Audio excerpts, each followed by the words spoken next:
As the Syrian civil war enters its second year, a decisive outcome continues to remain elusive. Early fears of regional spillover have been realized, with the conflict drawing in all of Syria's neighbors and igniting a regional and sectarian struggle. The future power dynamics of the Middle East are being shaped by the Syrian conflict, as the case tests the international community's standards and capabilities for intervention.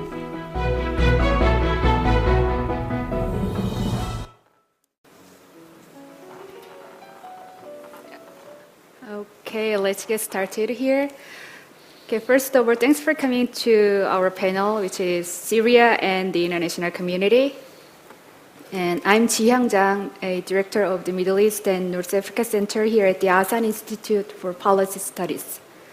Okay, let me introduce today's panelists first. Okay, to my left, we have General Khalid Abdulla Bu-Ainnain. He is the president of the Institute for Near East and Gulf Military Analysis, and also is a former commander of the UAE Air Force and Air Defense. Over his 32-year career, General Khalid has received 25 awards and decorations from the UAE and other foreign governments, including Korea. And we have Dr. Kayhan Barzegar.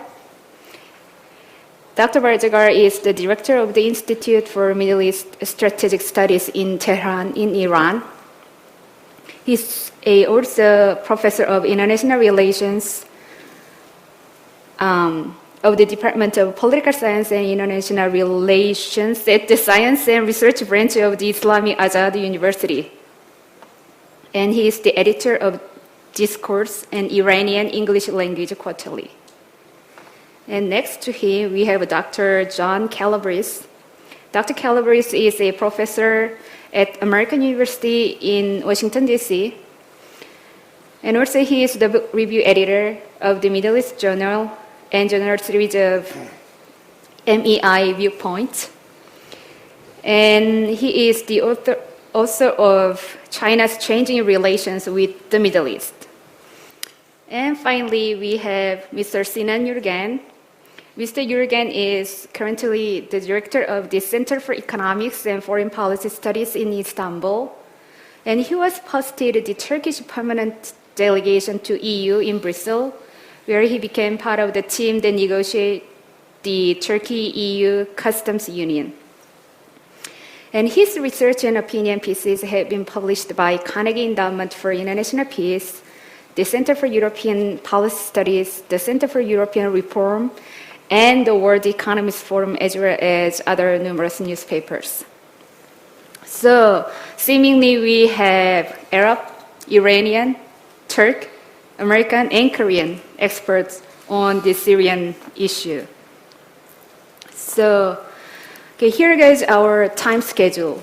Our panelists will spend 5 minutes each, including me, and then we are going to use another 20 minutes for inner discussion among panelists, and then we share another 20 minutes with the floor for the Q&A session. So let me just start with a short brief about the Syrian crisis right now. Okay, two years ago, when the Arab Spring first began, the Syrian crisis or civil war just started as well. And at that time, many analysts like us, pundits, scholars, thought that the Assad regime would collapse just like other dictators in Tunisia, Egypt, and even Libya. But then our assessments were quite premature and even too early. So still, the decisive outcome remains quite elusive, except for the total state breakdown in that country. However, we do know that the regime will collapse because the regime is systematically fragile and weak, and the regime resilience that father and son Assad built is based on like a suppressed volatility. So again, we don't know when exactly and precisely the regime will collapse, but we do know that any future collapse will be quite sudden and very abrupt. I mean, that's the nature of fragile dictatorship. So there are two important factors to sustain this regime resilience.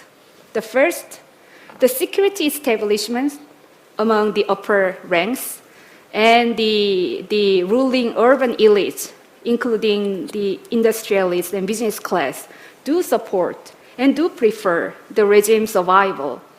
Just because they don't have any viable option, they don't have any incentives to give up their interest in Syria.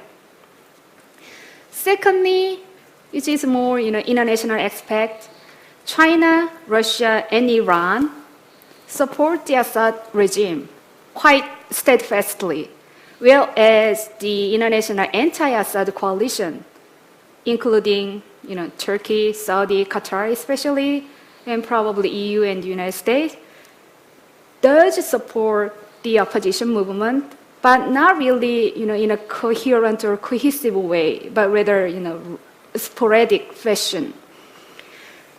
In essence, supporting the existing regime is much easier and less costly than supporting the opposition movement. So that's why, probably. So finally, we have three possible scenarios about the post-Assad era. The first one, the Assad regime will collapse due to a possible inner elite conflict or a possible the military coup, again, inside, just because the situation is getting worse and desperate. And second scenario will be, the better equipped and better financed Free Syrian Army with other different rebel, factions will win the battle for Damascus.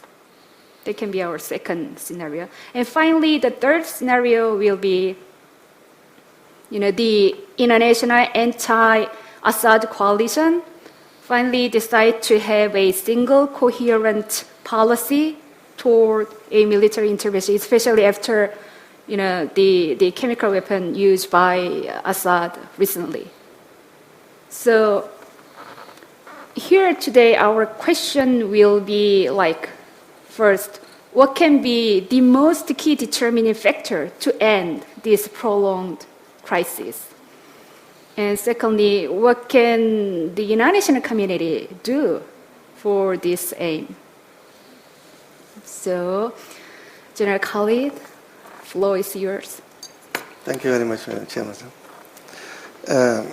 I think you summarized in a very good way. I mean, the movement of Syria started as a normal effect of the Tunisia, Egypt, and the brutal in Libya. But is more or less started also in Syria, which is very interesting. It started with almost a kid, in elementary school, secondary school. A child between 7 to 11 years old, they write in the wall of the school, the people want the downfall of the regime. So that is really, the security forces take this child, abuse them, brutal them, in very bad way. And after that, their families, they started to look for them for 3-4 days. They don't know what they do with them. And when they they shift them to Damascus. And when they go there, they are not even prevented to see their children. So that means after that is in the Friday in Dir'a, started what we call the initial emerging of the revolution, where the people start to ask, criticize against the regime and everything. And after that, every demonstration, which is all the demonstrations, civilian demonstration, have been 8 months demonstrating in the street, different cities of Syria, have been confronted with very severe, brutal force and killing and assassinations, and put people in jail, and the people they don't know exactly what's going on. After 8 months, some people start to be split from the army and to join the civil and to protect the civilian. And this is the first emerging of the people going out of the army, which they used what we call the first free officer movement, which is converted 2 months later with what we call a free Syrian army, which is still today is in charge to protect the people or starting leading the war there. However, also the Syrian government is changing their tactics in addition using the army, using also some militias which called the Shabiha, which is heavily, have no responsibilities. I mean, as a civilian, just killing people, and this is something which is unexpected, unaccepted in that people. Now, for your answer, this is something is very important.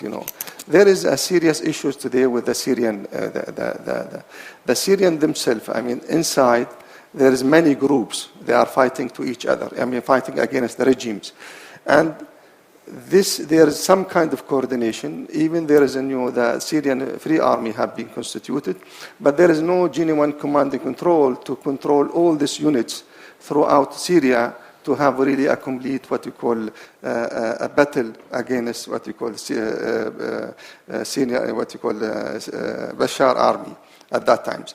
And this is really this is from inside. It's getting better with the support of telecommunication and is equipment from different countries to coordinate, and also still some leadership is available in Turkey today, which is also have some relation with them. In the political side, there is two groups, which is the Syrian National Council and the National Coordination Committee, which is also reflect different type of ideologies, what you call political ideologies, and also they are not really homogeneous, and they can come. This is really increase the settlement and the coordination to have what we call in the meantime, in the ground, all the people who started with an addition to this people who split from the army, most of them is militias coming from the innocent people. This is the civilian citizens which have been equipped as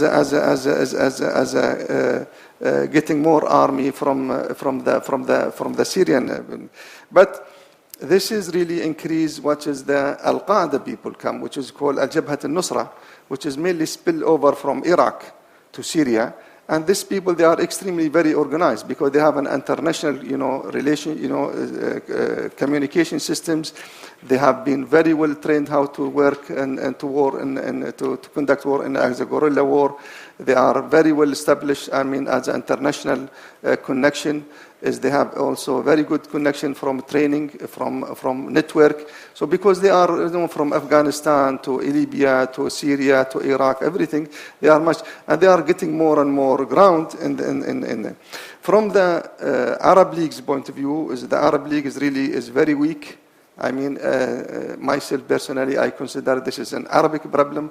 It should be solved between the Arab people, without any interference from anybody, neither United Nations, neither Iran, neither anybody from outside. But unfortunately, the Arab League is quite weak, and even lately have been allowed for arming the rebel people. But unfortunately, still it is humble compared to the fully organized and equipped army. The European and American, there's a lot of contradiction in there. Sometimes they said, okay, we allowed for the army and everything, for the free army free Syrian army to be equipped, but this is only talk. And see with this very strange now, especially we see from the American today. They said if the Bashar, he used a chemical weapon, we will be intervened because this is not allowed. That's giving a signal to Bashar that's okay, if you kill them by bombs, if you kill them by any means, it's allowed for you, but if you kill them by chemical, it's not allowed. This is really a contradiction about the ethics, about the civilian protecting people. The Russian positions was very strong from the beginning to protect There is, in the last 10 years, there is a huge economic, especially in the oil concession in the Syria in the last 10 years, and there is an interest. In the meantime, is the only base which is available to support the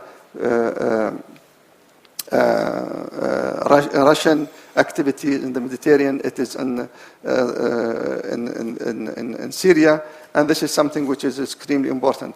But the most important is the Russian prestige, pride, because they think it have been betrayed in Libya, and they are really have been used. And especially when Putin he want to again put Russia as a superpower as it is in USSR, and to challenge the US for other things. And this is something which is important. But is also there is a serious issues with the Russian is the they are afraid that is such kind of movement to spill over to the CIS countries like Uzbekistan, other ISS countries, which is really is still under dictatorship. Still, the regime it is more or less is like in the Arab countries, and they are very scared such kind of thing is to be done. The Turkish initially it was very strong, and my friend from Turkey will talk about it. And initially, but it's really some disappointment. The Arab street that is when the prime minister he came and he said we will not accept this and everything. We will have to intervene. We have to support. But it's not really serious action, but have done excellent job in the refugees, in opening the border to support, as to hosting the people, and also to train some Syrian people in the other things. And today the Iranian, I think is the most effective to protect the regime, is really through Iraq, financially, militarily, and also politically is supporting and intervening. And they were not allowed in any means for the regime to fall down, because this is something is very important. Putting the entire Republican Guard, the Iranian Guard, know-how and experience and support and arms under the Bashar. But also, this is some other thing which is very important. Iranian they are extremely very well in the proxy war. They have done a good job, and as much they can keep anything outside Iran territory. And this is what we can see that is in Afghanistan, in Iraq. They indulged the American for many years. In Syria, in Lebanon, they have no problem to sacrifice with Hezbollah, and to engage in war inside Syria, but it should not come and catch the Iranian border or inside. This is really, I can say it, because the time for issues, to the war to spill over, it's little bit it's possible, especially in Lebanon, because, Hezbollah is seriously involved, and maybe this is a revenge. The Sunni people, unfortunately, there's many fatwa now came, and this is spoil and a civil war inside Lebanon, as well as also a proxy war inside them. Of course, Iraq is also very concerned, because, today the Iraqi stability is not very good. They never have been clean from Al-Qaeda people, but they are worried about this tomorrow if the stability and the Free Army have been win in Syria. This can be spill over again back to Al-Maliki government, which is supported by Iran. And this is, I can say, this is according to the time limit I have. I can conclude my talk. Thank you. Thank you so much, General Khalid. Kayhan. Yeah. Thank you. Let me focus a little bit on the strategic aspects of the Syrian crisis. I think there is this shift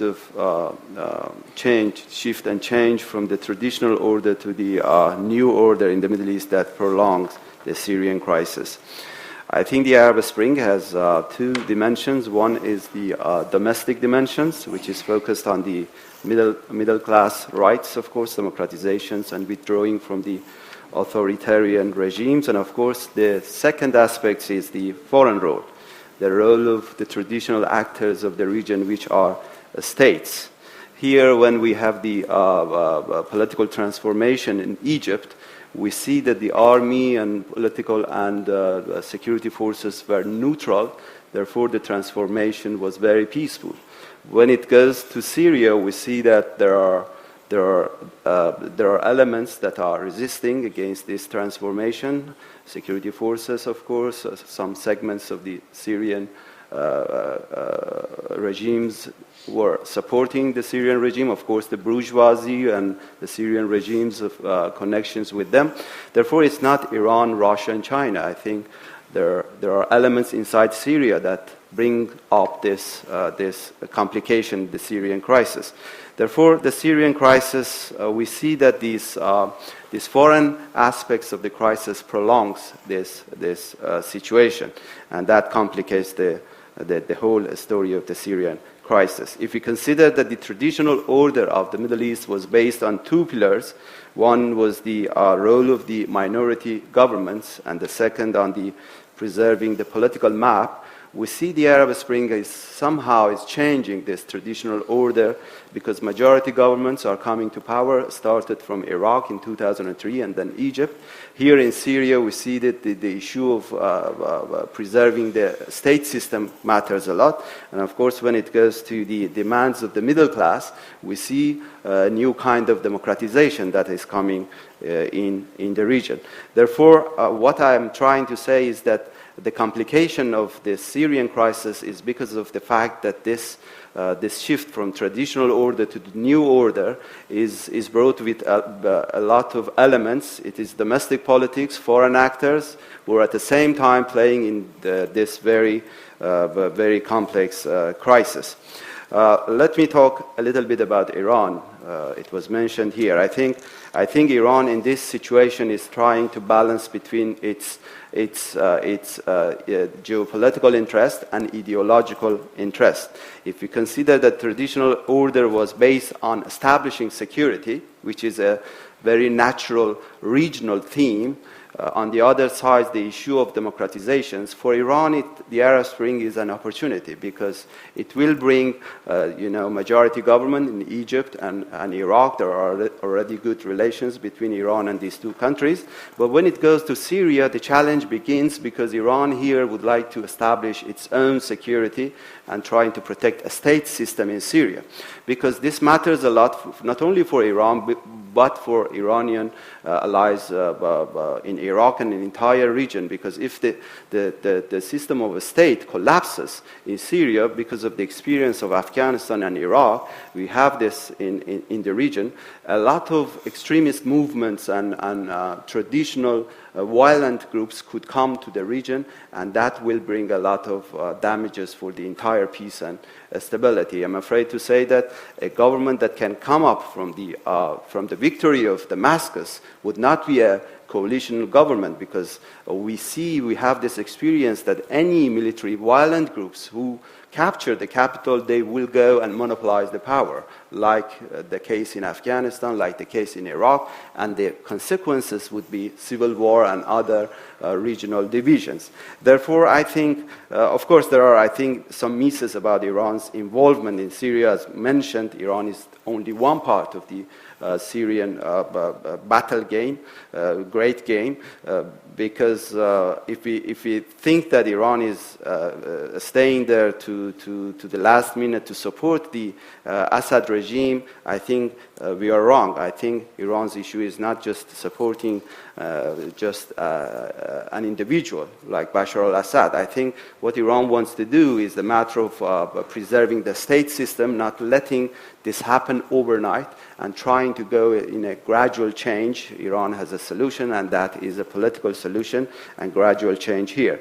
And another miss is that Iran cannot just be against the will of the Syrian people, because Iran is a country that it has its own democracy, and there are a lot of pressure on the government of Iran to not taking the side. And at the same time, it is wrong to think that Iran will be ideological in Syria, considering the issue of Hezbollah and Hamas and other resisting movement here. I think here Iran has geopolitical interests at the same time.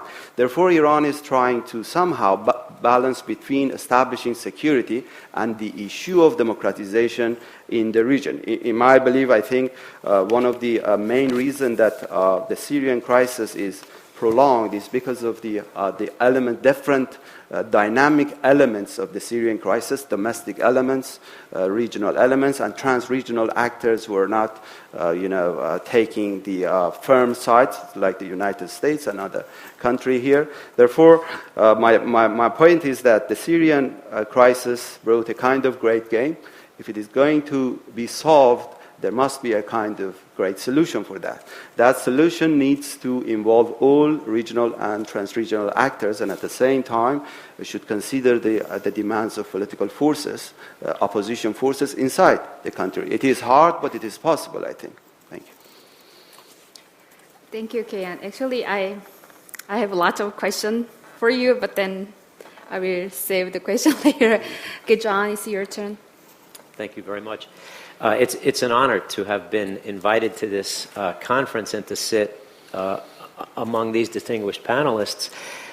In only 5 minutes, I'll try to condense 5 hours worth of information and modest insights. In this morning's panel, a couple of questioners raised the issue of what the sources and triggers were of so-called New World disorder. In the case of Syria, in my estimation, we have actually a manifestation of New World disorder, and here's what I mean. Let's look at the situation at Syria today and some of its characteristics. Let's look at the human dimension, for example. The latest figures by the UN High Commissioner for Refugees estimate that currently there are 1.4 million refugees. Another well-known and well-respected organization, IDMC, estimates that there are 3.8 million internally displaced persons. On the refugee side, UNHCR at the same time says that by the end of the year, if the violence continues, it's possible that the number of refugees displaced to Jordan alone could equal or surpass 1.2 million. There are 200,000, if not more, refugees spread among 17 camps in Turkey and southeast Turkey. And there are 440,000 refugees in Lebanon whose stability is precarious to begin with. That's just the human dimension. And so when people talk about the possible spillover effect of the conflict, in fact, the conflict is spilled over already, both within the country, outside the country, in human terms alone. Secondly, the situation in Syria is marked by what I would refer to as the militarization of society. And what that has comprised is a proliferation of armed groups, a creeping incidence of criminal activity, ranging from the raiding of strategic stockpiles of wheat and sugar and rice to the scramble for oil. A number of other characteristics as well. So the situation in Syria, in my mind, really raises a fourth scenario. Okay. That fourth scenario, in my view, is what I would call a worst-case scenario, but one that may be most likely, given the current and long-standing political impasse and military stalemate that exist.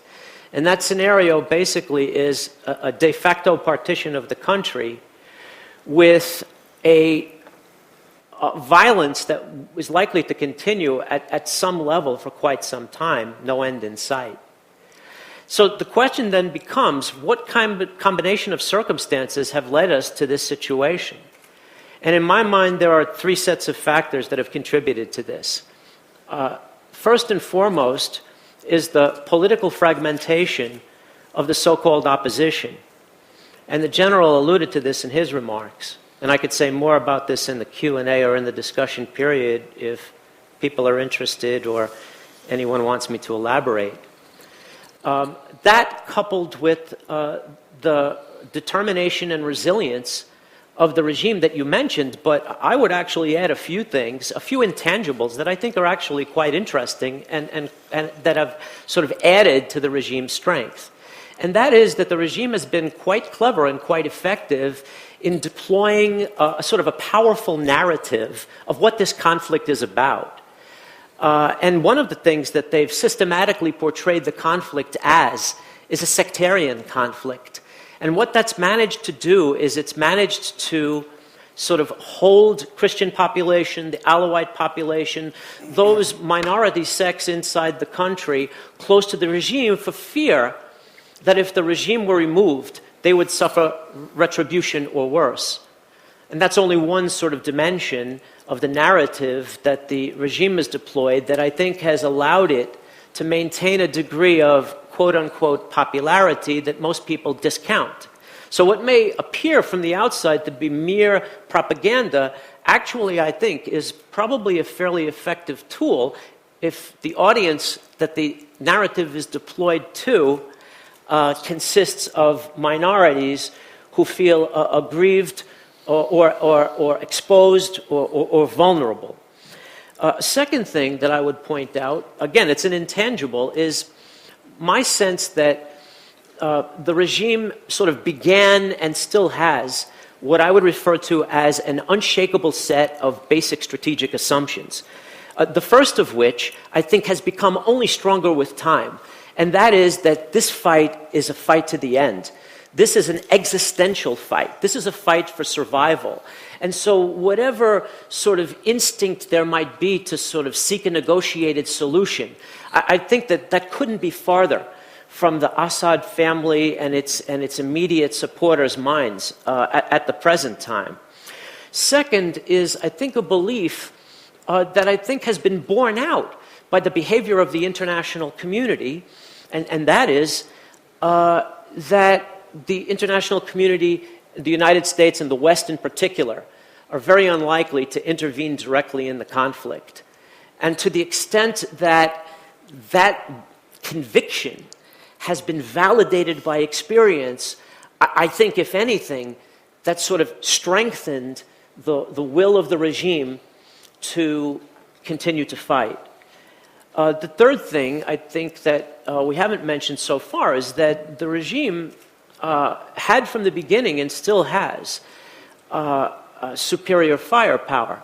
And that superior firepower, where it matters, as far as I'm concerned, is air supremacy. And that air supremacy has two components.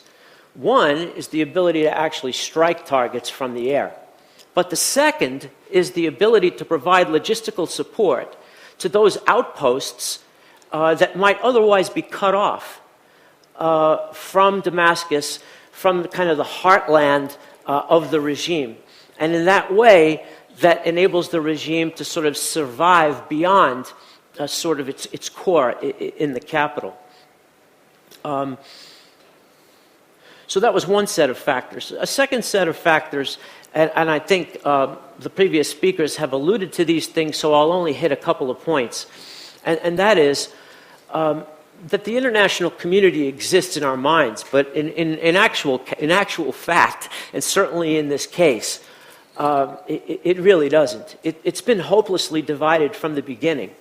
There's a division within the permanent 5 members of the Security Council. There's a division within the European Union itself. There's a division within the Gulf Cooperation Council. There are strategic divergences between Saudi Arabia and Qatar. There's, in fact, a proxy conflict that's been going on between Iran and Saudi Arabia, and it's being played out in Syria.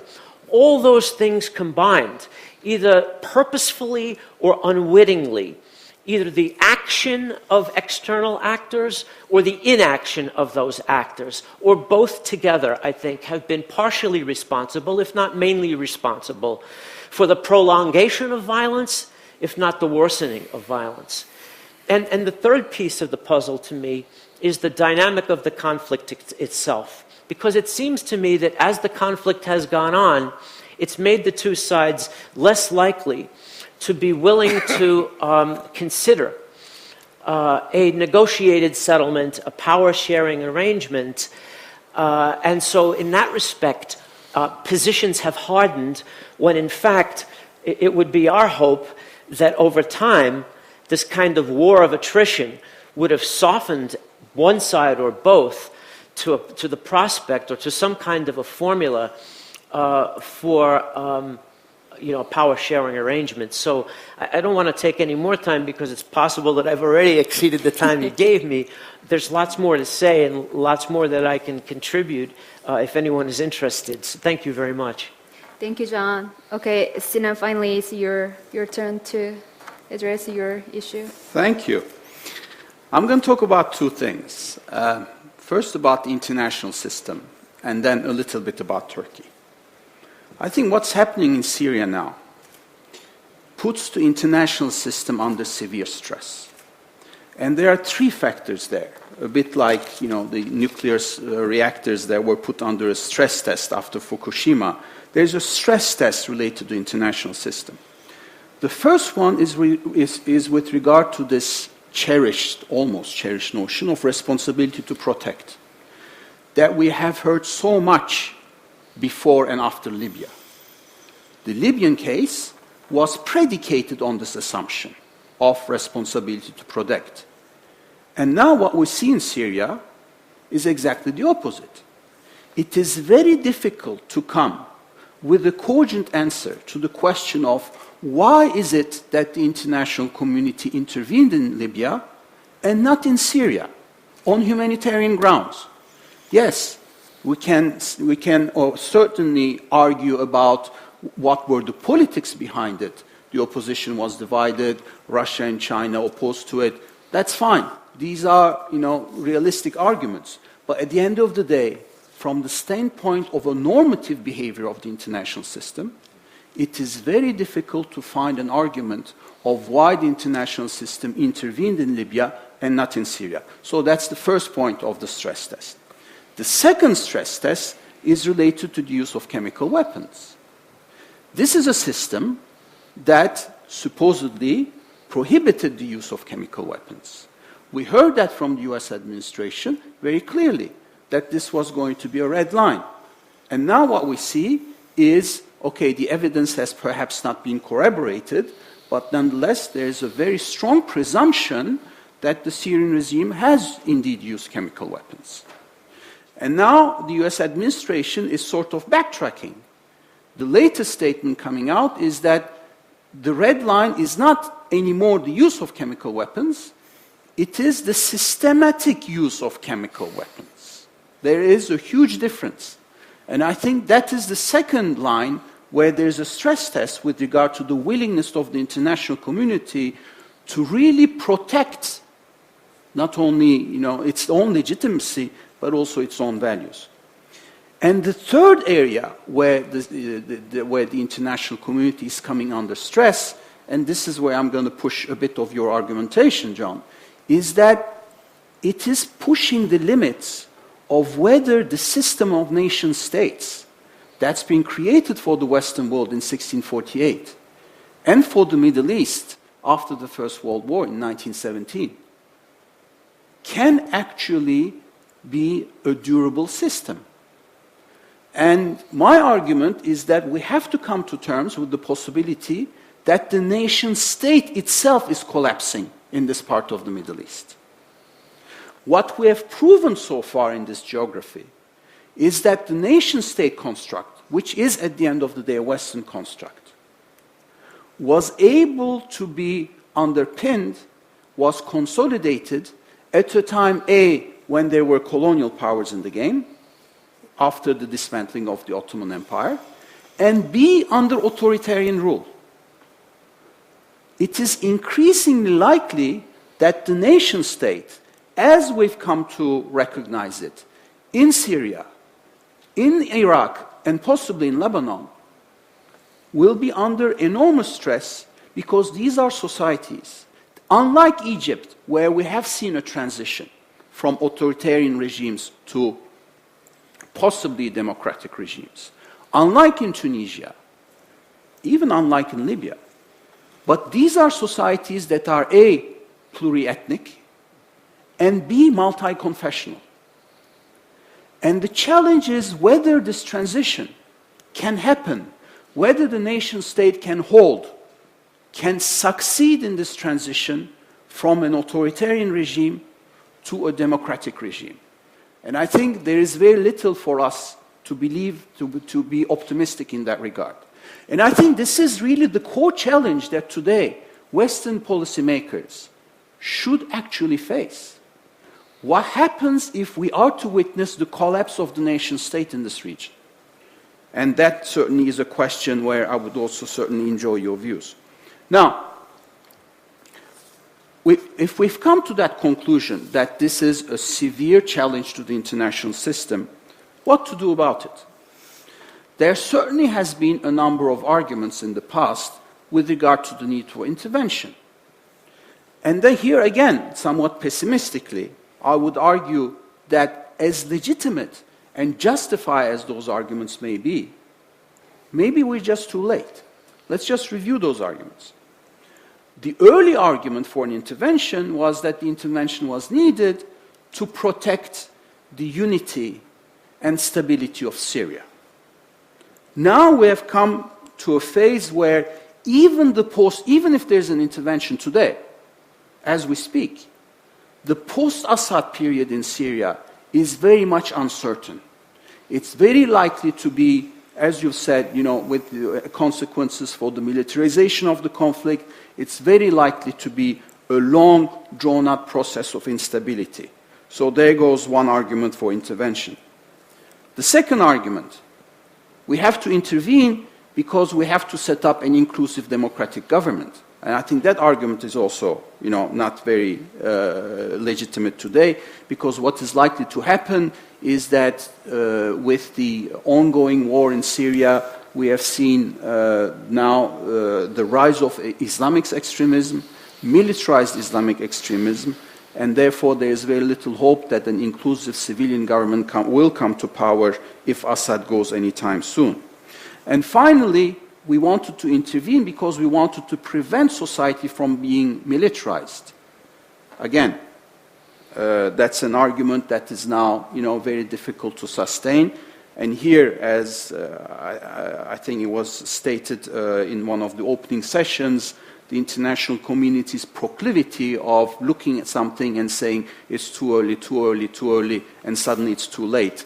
And I think that's exactly what's happening on Syria. Now, perhaps a few words also about where Turkey stands after these arguments on regarding the future of the international system. Turkey's reaction initially to the crisis unfolding in Syria has been to try to steer Assad in the direction of reforms. So from February 2011 to August 2011, there was a concerted effort on the Turkish side, the Turkish PM having established a close personal relationship with Assad. They used to vacation together, did ring Assad, did try to influence him. The Turkish Foreign Minister Davutoğlu went to Damascus, had a 6-hour-long talk with Assad. Turkey sent its head of the intelligence organization, its heads of the economic planning organization to try to help Assad to reform, to no avail. And then Turkey pulled the plug. And this is an act pulling the plug and suddenly, overnight almost, adopting a much more aggressive attitude towards the Syrian regime has been a policy change that's been also criticized in Turkey. The counter-argument to that was that, okay, you don't have to side with Assad. Nobody in Turkey is actually supporting Assad. But changing overnight from a policy of almost, personal friendship with the Assad family and the regime to a policy of total, almost aggression is a policy that takes Turkey out of the picture of an eventual settlement. Turkey becomes part of the polarization in Syria and going beyond that in the Middle East, whereas Turkey could have played a role in trying to mediate between the different factions in Syria. But nonetheless, that's been the government's position. There's been a radical shift after August. Turkey departed from an established diplomatic practice in many ways. It started to support the civilian opposition, the Syrian National Council, but also the military opposition, the Free Syrian Army, supported logistically and most probably also in terms of the supply of arms. So the Turkish position has been very clear since then. Turkey is asking for regime change. It does not want to see Assad in power. It does not even recognize Assad's right to negotiate a settlement. So from that perspective, Turkey is really, one of the outliers in this realm. It doesn't even want to see Assad leading the negotiations on behalf of the regime. This is based on a major miscalculation in my mind, miscalculation that you yourself have mentioned. One, about the resilience of the Assad regime, and here I don't think Ankara is the only one that has done this miscalculation.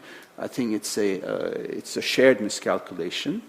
And secondly, but there's also a miscalculation about the appetite of the international community to intervene. For some reason, Turkish policymakers have been led to believe, through their contacts, possibly with the US administration, that there was ground for an international intervention in Syria. But due to a number of factors, certainly the US electoral cycle is a factor here, we found out that there was actually very little appetite for an intervention in Syria. So now, and this is my final comment on this, now the question mark is whether this use of chemical weapons can be a game changer in terms of the appetite of the international community for a much more forceful intervention in Syria. Thank you so much. Thank you so much, Sinan. Okay, so I don't want to conclude that, the scenario will be very pessimistic and gloomy and depressing, but then we can conclude that the situation in Syria is such a perfect combination of disastrous domestic and international factors. So okay, we have kind of 5 minutes for the inner discussion. So I don't know, my suggestion is why don't we just suggest only one, again, key determining factor to end this deadlock situation? Regardless of possibility. For me, I would say that we need, military intervention from the US and NATO. Again, regardless of possibility. Without that, we cannot end this situation in Syria, I think. So, General Khalid, what do you think? Well, I think it's impossible. Outside intervention it's impossible, especially with this agreement, especially between the two superpowers, between Russia and. But I think the most candidate is from inside, and supporting the free Syrian army. I think this is the best way, and the Syrian government. This is an internal issues that have to be supported in a certain way.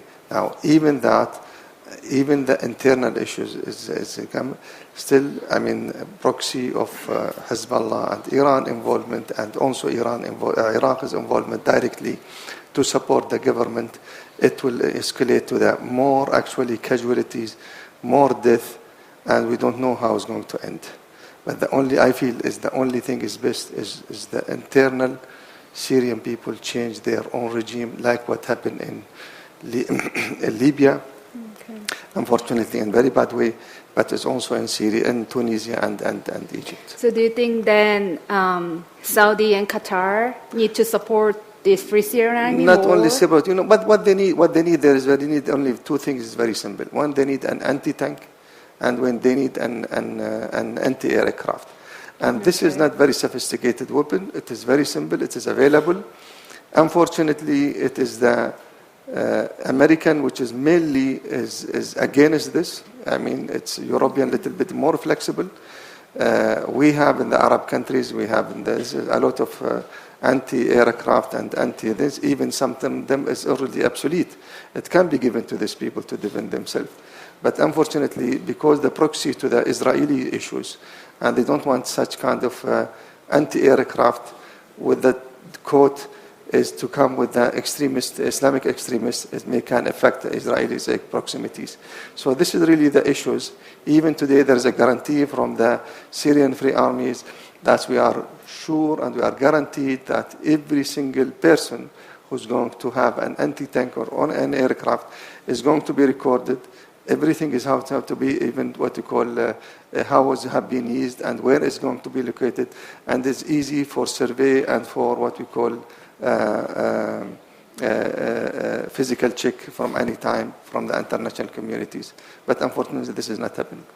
So just one more question. So do you think that setting the anti-aircraft Jang is possible soon? Or? Well, it is started already. I mean, there is some already. There's some anti-tanks have been found. It's Chinese anti-missiles, Croatian anti-missiles, anti-tank. It's already started to leak inside. But the question is how fast and how the people to be trained and how officially to be supported, because this needs also some kind of a technical training, and it's something is very important. It's happening now. But is how fast really to end up the regime? This is something which is quite important. Now, the spillover today, because also today Iranian, it will not accept for a regime to fall down. This is something is a commitment, and all the time Iranian have been announced that we will not accept for the regime, and the security of the regime is security of Iran. Now, we don't know exactly what does this mean. Is it physical intervention? We have no idea. Through Hezbollah, we have no idea. Hezbollah is already involved there, and they are very equipped, they are very organized, and they are really very well trained, So this is really, the consequences of this is not very clear to anybody today. Okay, thank you so much, General Khalid. Okay, Kayhan, so what can be the most important factor to end this deadlock? I mean, you said that Iranians wanted to protect the state system, but then unfortunately we are witnessing the state, breakdown right now. There's no such a thing to protect anymore, and the civilians are dying. I mean, 70,000 people dead. Well, that's true. I think we should not put it in that context that Iran's policy is going in that direction, bringing up more mess in the situation. I think the internationalization of the Syrian crisis is a mistake. I think bringing foreign elements in the Syrian crisis will complicate the Syrian crisis as it complicated the Iraqi crisis, the Afghanistan crisis. Instead, I think there must be a kind of regional cooperation between the four powers. Turkey is important, Saudi Arabia also, and Egypt. Right now so we're talking Saudi, Qatar, Turkey, Egypt? Not Qatar. Qatar is, of course, a country that is going its own line, Saudi, major Iran, powers. Egypt, Turkey. Egypt and Turkey. Right now we're talking Iran and Saudis are improving their relations, trying to go to President Morsi four-side initiative. Iran's policy is not somehow black and white. As I mentioned, Iran has something that would like to put it in a regional cooperation. I'm saying that the Arab Spring development has somehow shifted Iran's policy from the traditional blockization of resistance and reconciliation movement, Hezbollah, Hamas things, to the regional solutions, because Iran is now cooperating with Egypt, developing relations with states in the region, with Turkey. Therefore, before the Arab Spring, Iran was able to just connect with political and ideological movements. Now it is trying to establish good relations with the states, Arab states. Therefore, it is trying to balance between establishing security and at the same time human rights matter and democratizations matter. Here, I think the role of foreigners will bring a lot of stress in the crisis. In Egypt, for instance, the peaceful transformations was without the foreign, involvement, and then the transformation went well. I agree with General that the Syrian people can decide what they want, but at the same time, the role of regional actors must be taken into account. In that belief, I think it was wrong to not somehow including Iran in any peace initiative. I think by isolating Iran, one of the major elements of affecting the Syrian crisis was excluded from the whole regional cooperation system. Therefore, I think we need to shift from this idea that the foreign actors, especially the Western actors, can come to the region and find the final solutions. I think this is a region that is full of political ideological characteristics. Therefore, there are a lot of elements that can justify their elements like jihadi movements to battle the foreign forces. So we need to think of the tomorrow of the Assad regimes in Syria. I think that is very scary, bringing a lot of violent actors, violent elements that make the already volatile Middle East a more complicated place. Okay, thank you so much, Kayhan. Okay, John, how can we save Syria? I think either talking exclusively about the military dimension or exclusively about the political dimension leads us in a dead end. Okay. So I think, I think we need to be thinking about some strategy or some approach that combines the political and the military. Okay. Having said that, and now listening to what Kayhan says, there was, if I'm not mistaken, in June of 2012, through the good offices of then Special Envoy Kofi Annan, the Geneva Communique, which spelled out 6 basic principles for establishing, hopefully, a transitional government, a negotiated transition, and 2 interesting things stymied that effort. Number one, the Russians and the United States couldn't agree on which countries would be included in the action group to move that communique from a piece of paper through to some implementation. The Russians insisted on Iran's inclusion. The United States insisted on Saudi Arabia's inclusion, and at the end of the day, neither were invited to the table. I mean, this is at odds with reality, given the fact that these regional actors have vested interests that make such a position on the part of both Russia and the United States untenable if, in fact, either or both of them are interested actually in producing a solution. The other piece of the puzzle is that when Kofi Annan's successor took up this initiative, that is Lakhdar Brahimi, and tried to move the ball forward, Bashar Assad gave a speech in either January or February of 2013, the gist of which was to reject the whole idea of a negotiated transfer of power. So you've got the so-called superpowers at odds with each other about who should be included and who should be excluded among the regional powers whose participation is probably essential. And you've got one of the 2 sort of, let's call them, belligerent parties who reject out of hand 6 basic principles for a negotiated solution. That's why I don't see where this ends. Okay.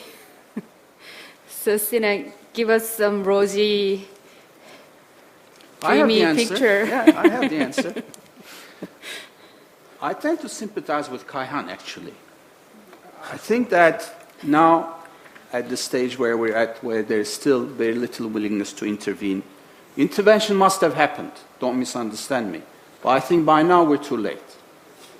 So an intervention will not solve anything at this point. And there's, very little willingness after Iraq, after Afghanistan, to see the U.S. involved in any way in this. So to me, either we face the collapse of the nation-state system in the Middle East, or, and here's where I sympathize with Kayhan, or we engineer a regional security order led by Turkey and Iran. The problem here is Iran's nuclear issue. And if there is going to be the emergence of a regional security order, that needs to go hand in hand with the resolution over Iran's nuclear crisis. We cannot hope to have a regional security order led by Turkey and Iran at the same time as Iran being at odds with the international community over its nuclear program. So that's where the linkage is. The reason why I'm slightly optimistic that this can happen is that it does not serve Iran's interest to see the collapse of the nation state and the dismemberment of Syria. The rise of power of Islamic extremism in Syria, just like Taliban in Afghanistan, is an anathema to the Iranian leadership. So I hope that this bleak prospect of collapse of total security, rise of Islamic extremism, dismantling of the nation state of Syria, will force Iran to actually come clean and be much more conciliatory about its nuclear program, hopefully after the elections in June. So that's my answer. Okay. Actually, sure. May I add, I think we need to be somehow realistic. The Syrian crisis is an Arab world politics. Without involving Egypt and Saudi Arabia, it's a little bit, unrealistic to think that Iran and Turkey are the only actors here. I think those countries are important and they should be involved. It's very hard to somehow find a common interest between these four major powers of the Middle East because they have their own containment and rising of role in the regional issues. But there is one thing that they can converge, and that is to avoid foreign intervention and civil war in Syria.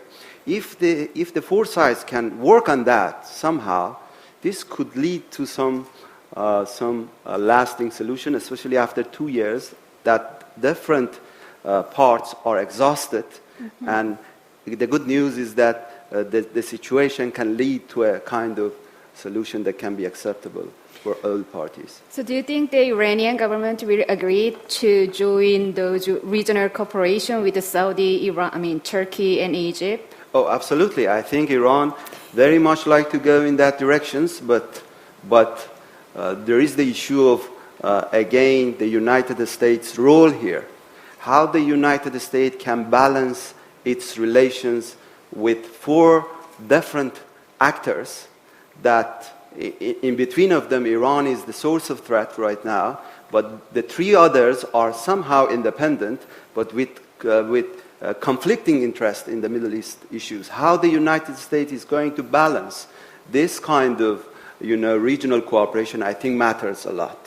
The role of the United States to bring and establishing regional cooperation is very important. Right now, I'm afraid to say that there are strategies in Washington that they think the best option is the United States come to the region and find the last solutions. Condoleezza Rice wrote that article that we need to contain regional actors by each other. That must change, in my belief. Instead of containing the regional actors through each other, there must be efforts to encourage them to cooperate with each other. Like Iran and Turkey's role in Syria, they are diverged, and it is not good for the regional peace and security. Iran, Saudi Arabia, Iran, Egypt. So we need to encourage cooperation at the regional level, I guess. I don't think the U.S. has a really strong interest in the Middle East right now, given their pivot to Asia policy, in theory. Okay, Sinan, do you comment? Kayhan, just a question to you. Since you raised the issue of the U.S., do you think the U.S. can actually condone such an exercise without getting some sort of conciliatory move from Iran on the nuclear program? I think you are right now, but the nuclear issue of Iran is not going to be in this direction. I agree with you that after the elections, Iran and the U.S. are going to come to a compromise in a win-win situation. And that, when it is happened, I think that will affect on the regional security political architecture. Yeah. And that will release Turkey's concern on keeping the traditional 400 years balance of power with Iran somehow. And that will remove the concern of Saudi Arabia if the Saudis are ready to accept this kind of nuclear Iran, which is committed to the international community to let and open up, and under the monitoring system of the IAEA protocol, everything, guaranteeing that Iran's nuclear program will not divert towards weaponization. Therefore, I think Iran and US will come to that. It is not going to be an endless conflict, because the nature of the nuclear issue of Iran is such that the two sides are going to either war or cooperate or interact. I think the second one is more likely, because neither sides are ready to go to war, especially on the Iranian sides. Therefore, the Iranians are ready to get to a kind of compromise, and hopefully this is going to happen soon. It might not be related to the elections, but it is going to happen very soon, I guess. So I have a question to Sinan. Yes, Sinan, so what's the reason of the international community's inconsistency between the Libyan involvement and the absence of Syrian involvement? Why? Well, I think if we had the Russian on the scene, he would be the one to answer this question. But, my sense is that Russia felt they was duped on Libya. Okay. That the UN Security Council resolution, which called for humanitarian intervention, led to eventually regime change in Libya. It was used for regime change in Libya. And that's a red line that Russia did not want to cross. So now it is, blocking all efforts that might lead to regime change in Syria through the UN Security Council, just to, demonstrate that it will not again be duped by the West. And the second reason is the Russians have a proclivity against, condoning the international community's effort of an intervention. They're very much a bit like the Chinese as well. They're quite reluctant to condone that principle for their own reasons. So I think that's been the fundamental change between Libya and Syria, because otherwise it's difficult to imagine or not to imagine a scenario where the U.S., could have established a safe haven zone the way that it did in Libya, with the help of NATO countries in particular. So that could have happened if we had the UN Security Council resolution. Okay, I just saw the little sign.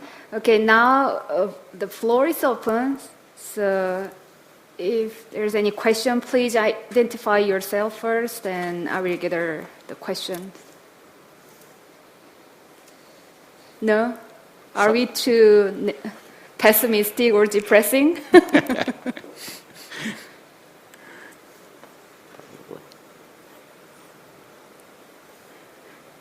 I have a question. I'll just use my position having the mic. I have a question for Dr. Sinan. You've been talking about Qatar and Turkey and Iran and Egypt and all these other states in the Middle East, but you haven't mentioned Israel. And so I was wondering, because the Syrian crisis is actually a very good reason for Turkey and Israel to sort of mend fences, and we have seen Benjamin Netanyahu given a formal apology for the Mavi Marmara incident. And so I was wondering where you see the Turkish-Israeli relationship going, so if you could have any comments on that. Yes, Turkey's relationship with Israel deteriorated in the past couple of years, especially after the Mavi Marmara incident, when 9 Turkish citizens were killed by Israeli defense forces.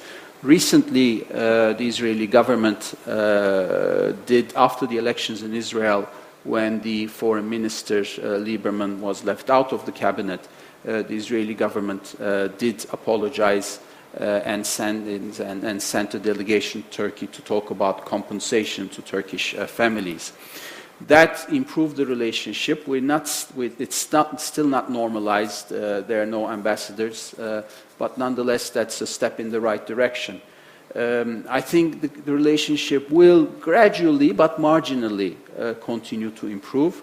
It will never go back to the heyday of the relationship where there was almost a strategic collaboration between Turkey and Israel.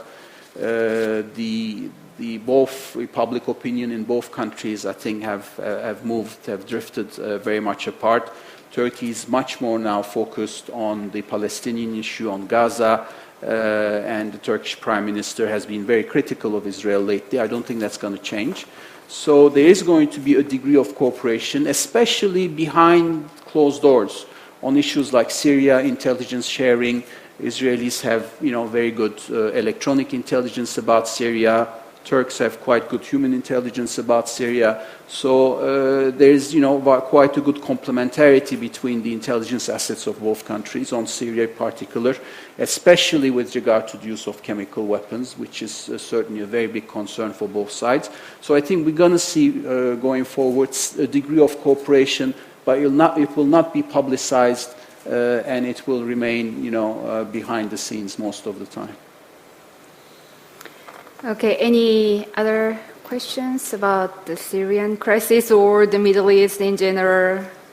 Can I ask one question to the audience? Sure. This is a new system, but yeah, please go ahead. Yeah, can I just have a show of hands about who actually wants or believes that the international community should intervene militarily in Syria? Who is for an international intervention on Syria? 1, 2. Who's against? Who's against? Who thinks we should not intervene on Syria? It's close. There's a lot of fence sitters. Yeah. Still remain unconvinced by our arguments. Yeah. Okay, why? Why are you against the international community intervention?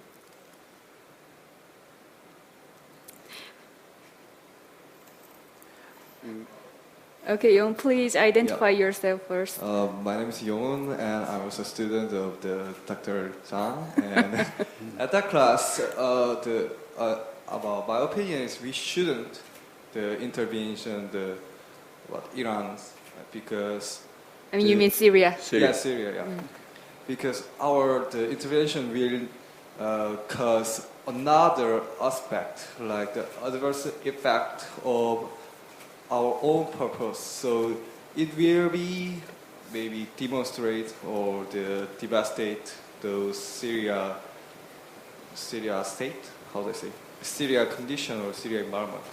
So like the side said, yeah, we shouldn't, and we just leave it. Yeah, that's my opinion. And I guess the backside was open. Wow. Okay. That's enough. Okay. Okay, so no further questions? Okay, so we have about 10 more minutes. So maybe we can share our concluding remarks or ideas. May I add something? Sure. I think General mentioned about this element of imbalancing the military strengths of the opposition forces. Mm-hmm. I think we should not underestimate the reactions that comes from the Russian and Iranian, because they will look for, again, to adjust the balance again in that direction. I would say that, as I mentioned, I brought up this theme that this is a great game, is there, and there must be a great solution. There is no retreat is going to happen to Russian and Iranian, because they have already invested a lot on this crisis. They are standing there to go to the end, and that concept is very dangerous, because on the verge of this battle, both sides think that they are the victorious part. We had this discussion with Sinan. Sinan was saying that the Turkish position is that Turkey will stand until the Assad regime is gone. Mm-hmm. And I said that Iran think differently, because Iran believes that it is on the verge of victory, and the Assad regime is going to overcome the crisis. I think this is dangerous for the international community, because the two sides have different perceptions of victory here. Okay. And that will bring a lot of elements to battle to the end, and that would be very dangerous. I think we should not underestimate, again, the reactions the other forces can can come. As I mentioned, this region is very political and ideological. There are a lot of dynamism in this region that can be activated, and that's why I'm saying bringing foreign elements in this complicated region will bring a lot of tensions. One of them is just regional divisions, like between Iran and Turkey. If Iran and Turkey could have cooperated on the Syrian crisis at the beginning of the crisis, somehow they could adjust the situation. Perhaps we wouldn't have been in this situation in Syria. But Iran and Turkey, unfortunately, set to maximize their interests so that we have this kind of divisions right now. Yeah. Just a quick question to Kayhan. Kayhan, Iran is a country that suffered greatly from the use of chemical weapons during the Iran-Iraq war. How can the Iranian regime condone the use of chemical weapons by Bashar Assad? Condemn. Condone. Accept. Approve. Oh, Iran is absolutely against that. So what so will, far as I know, if there is enough evidence corroborated by the Organization of Prevention of Chemical Weapons, for instance, what will be Iran's reaction? Well, that is not in Iran's control. I'm sure of this because the Iranian officials made this, and I know that in some points they said that if the Assad regime is going to use that, that's the end of it. And the foreign minister of Iran said publicly, and that is something that Iran suffered from that. And I think Iran is, pushing the Assad regime to be smart enough to not going in that direction. I don't know what is the story behind that, but that is the dangerous cross line, that Iran believes that the Assad regime must not go in that direction.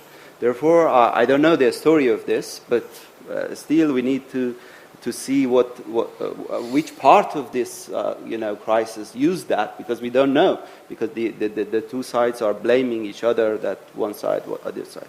But again, it is the red line of Iran, because Iran is itself committed to international law and norms from the beginning of the Charter of the United Nations, and from the dynamism of Iran's domestic politics. Do not underestimate the role of the Iranian people and public to pressure the government of Iran to take the right policy towards the Syrian regime. There are a lot of pressures on the Iranian government to go to find the solutions with, considering the humanistic rights of the Syrian crisis at the same time. Okay, I have one question to you, Kayhan. So you said that those 4 regional players, including Iran, can do what to end the Syrian crisis? You said that, empowering the Free Syrian Army is a dangerous idea. Then what can those Fantastic 4 can do? I think they can hold conferences. They can sit together. Somehow they can compromise on their interest. I think it was a couple of days ago that Iranian agreed the second sessions of this 4 sides cooperation to be held in Riyadh, Saudi Arabia. And the Saudis, I think, are considering that. So bringing Saudis in these 4 sides cooperation can help. I'm not saying that, Iran's policy, in my belief as an academic, Iran must not insist on Assad himself as an individual. Iran's policy is not black and white. I think Iran is ready to accept the post-Assad regime. Like how? Sorry? Like how we need to build Alawistan? No, in a gradual change, political solution for that. Ceasefire first, what Iran is saying, and it's very close to the Kofi Annan's plan.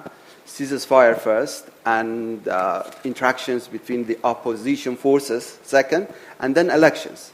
This can happen in a matter of 1-2 years, and that will give some space that the opposition forces balance each other in a transitional way, so that the Free Army's army do not come and capture Damascus and bring up a military government, because a military government in Syria will be a monopolized government. They are not ready to share, their power with National Syrian Council. because they are monopolized and ideological. They lost a lot of friends, fellows. They will not tolerate this government. I think they will coup and then again seize the power. This has happened in Afghanistan, even at some point in Iraq. Okay, General Khalid. Well, I have certain things, because what is my brother mentioned here? It is, is to arm the other side. From day one, Iranians have stood clearly with Bashar and supplying him with ammunition, with the training, with the support, with the finance. Otherwise, he's collapsed as a state because he don't have any single resources. And this is all support to kill his people. And today is people said, okay, we have to protect the citizens. They have to defend themselves. It's become as a reaction to the Iranian issues, supply of arms, of ammunition, of, fuel today. It's even now this is something which is very important. I agree that as people to communicate, people especially, it's not a matter of Iranian, Turkish, but it's also Egyptian, Saudis, that's true. But the question today, Iran, they want this model of the Iraqi model. It is completely ideology supported and controlled from Iran, not control Iraq. Today, Iraqi, al-Maliki doesn't have is the full support to stand himself. He have been dictated by all the what you call this, the political will, and is to be completely in the hand of the Iranian. And this is exactly what the Iran want to have to be done in the Syria today. They will accept the change to be negotiated and to be sure that is the system to come back. It is 100% ideology is to come with the interest of the Iran. This is something which is, I think, is not acceptable by the GCC and also by Egyptian, by Arabs mainly, but Egyptian and Saudi Arabia. So this is the question today. Is the chicken first or is the eggs first? This is the problem today. People came indulge. It's become so complicated. And we cannot justify today is the Hezbollah interfering with the sovereign states.